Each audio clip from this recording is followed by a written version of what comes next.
The Golden Gate Bridge, usually a beacon of majestic beauty, was swallowed by a thick, ghostly fog. The air was heavy with the smell of salt and the haunting cries of unseen seagulls. From this swirling grey abyss, a silhouette emerged.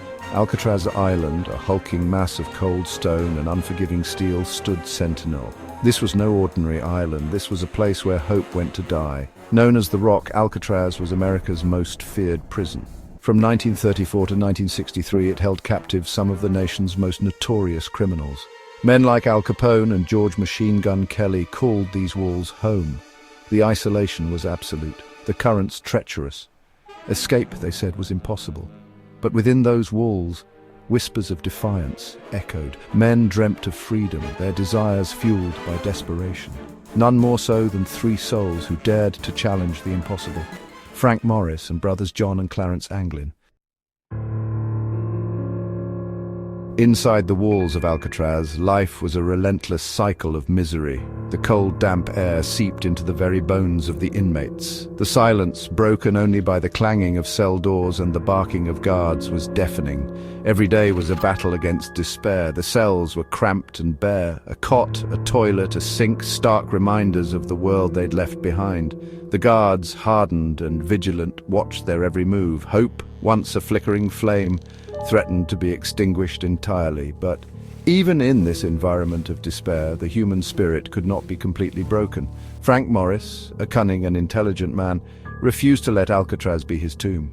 He saw opportunity where others saw only despair. The prison's crumbling infrastructure became his canvas, his intellect the brush with which he would paint his masterpiece: escape. Morris, along with the Anglin brothers, devised an audacious plan. For months they worked tirelessly, their movements masked by the prison's oppressive routine. Using discarded saw blades and spoons, they chipped away at the concrete around the ventilation ducts in their cells. The sound of their labor was drowned out by the nightly concerts, a cruel irony that provided cover for their clandestine activities. They fashioned papier-mâché dummies, painstakingly painted to resemble human faces, to buy them precious time after their escape. These decoys, placed in their beds, would hopefully fool the guards during the nightly checks. Their escape route led through a maze of utility corridors and up to the roof. From there, the frigid waters of San Francisco Bay awaited.